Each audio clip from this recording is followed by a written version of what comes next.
Hey everyone, and welcome to another deep dive here on AI Appreciate. One thing we hear a lot from you all is how much you value self-improvement. And lucky for us, that's what today's topic is all about. We're diving into the world of mindfulness. And before we get started, a quick shout out to our awesome AI team for finding these amazing sources.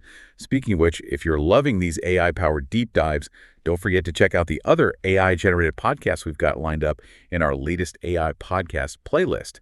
But for now, let's get present. Today's guides are two absolute classics. Thich Nhat Hanh's The Miracle of Mindfulness and Jon Kabat-Zinn's Wherever You Go, There You Are. I was so excited when these popped up on my reading list. And you're in for a treat. These books are more than just guides. They're invitations to see your own life in a whole new light. I love that, an invitation. And both authors, even though they come from pretty different backgrounds, seem to agree on one big thing. Mindfulness at its core is about finding simplicity in the midst of, well, everything. It's true, and that really resonates with people, especially in today's world. It can be so easy to get caught up in the busyness of life that we forget to simply be present. Exactly. But here's the thing, actually being present. Way easier said than done right. I mean, I can barely get through a grocery list without mentally jumping to my next meeting. You're telling me, and that's where the real work of mindfulness comes in. You see, it's not about emptying your mind or forcing yourself to have zero thoughts, which is a misconception I hear a lot. Oh, tell me about it. My mind is like a browser with 20 tabs open at all times. Exactly. But instead of trying to close all those tabs, mindfulness is about learning to observe them without judgment. Just noticing those thoughts, feelings, and sensations without getting swept away by them. Okay, I'm starting to get it. It's like that analogy in Wherever You Go, There You Are, where Kabat-Zinn compares the mind to the surface of a lake. There are always going to be waves.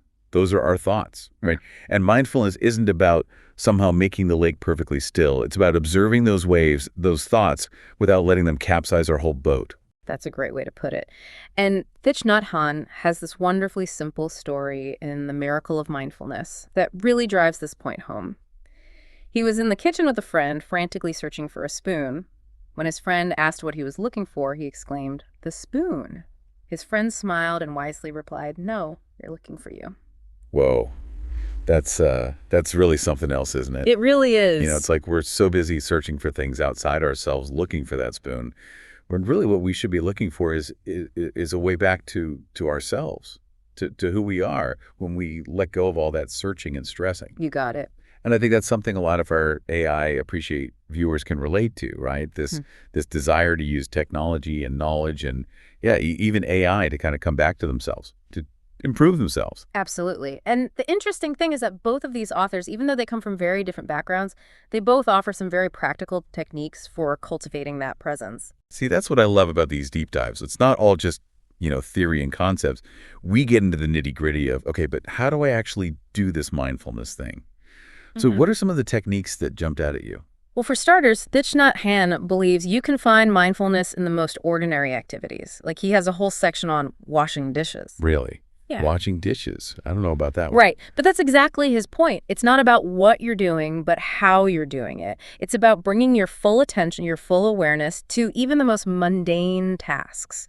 Feeling the warm water, the texture of the sponge, the scent of the soap. He also talks about eating a tangerine. But not just popping it in your mouth like you're rushing out the door. Really savoring each bite. Noticing the texture, the taste, the smell. Okay, I see what he's getting at. It's like instead of just going through the motions, we're choosing to be fully present in the experience. Exactly. And Kabat-Zinn talks about bringing that same quality of attention to simple things like walking up the stairs, not rushing to the top, not thinking about what you need to do when you get there, but really feeling the sensations of each step, your feet on the ground, the movement of your body. He also talks about sitting by a fire, which I thought was really interesting. It's such a powerful image, isn't it? For centuries, humans have gathered around fires, watching the flames, feeling the warmth lost in the simplicity of the moment. It's a natural point of focus, a way to quiet the mind without even trying.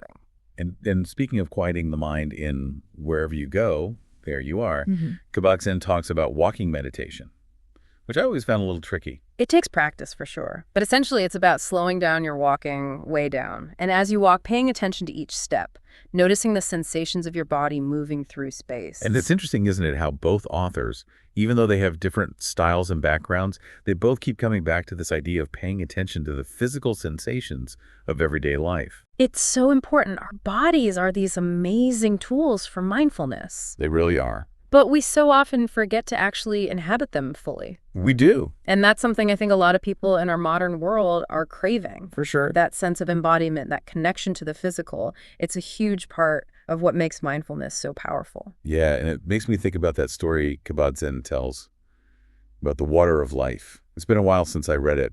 Can you remind me how it goes again? Oh yeah, it's the story of these three brothers, right? And they're all on this quest to find the water of life. And the two older brothers, they're like gung-ho, charging ahead. But the youngest brother, he's different. He takes his time. He stops to help people along the way. He's not in a rush. Exactly. And you know what? In the end, it's his kindness and humility that lead him to the water. Wow. Yeah, it's like the water was there all along, but he couldn't see it until he let go of his own agenda. That's so powerful. Mm. And it makes me think about, the challenges of mindfulness. Yeah. Because it's not always easy, right? Oh, no, not at all. Kabat-Zinn talks about how our own minds can be our biggest obstacles. He does. He says our thinking minds, they resist mindfulness. Totally. Because they're so used to being on all the time. Yeah. Like if my brain isn't constantly buzzing with thoughts, am I even really alive? Right. It's like we're addicted to the busyness. But Kabat-Zinn, he warns against trying to find a quick fix for that. Mindfulness is not a magic pill. Yeah, I'm starting to realize that. That's practice. A journey. Exactly. And one of the things I've always struggled with is, like, how do I even know if I'm doing it right? Like, how do I know I'm not just tricking myself into thinking I'm being mindful when really I'm just, lost to my own thoughts as usual? That's such an important question. And I think it comes down to honesty. Being willing to really look at our minds. Even the messy parts. Especially the messy parts. Thich Nhat Hanh has a lot to say about that, about dealing with distractions and difficult emotions. He does. And he's very clear that it's not about getting rid of those things altogether, because that's impossible. You can't just will yourself to never be distracted again. Exactly. It's about changing our relationship to those distractions. To those thoughts, to those feelings. Yes. And he talks about anger specifically. He says, instead of just reacting to anger, we can learn to see it as a signal. Like a warning light on a dashboard. Exactly. It's telling us something's up. But it doesn't mean we have to let it control us. Exactly. We can choose how we respond. And I think that's a really empowering message for our AI. Appreciate it, listeners. Because so much of self-improvement is about taking control of our own minds and using technology in a way that supports that. I love that. Using technology as a tool for self-discovery. Exactly.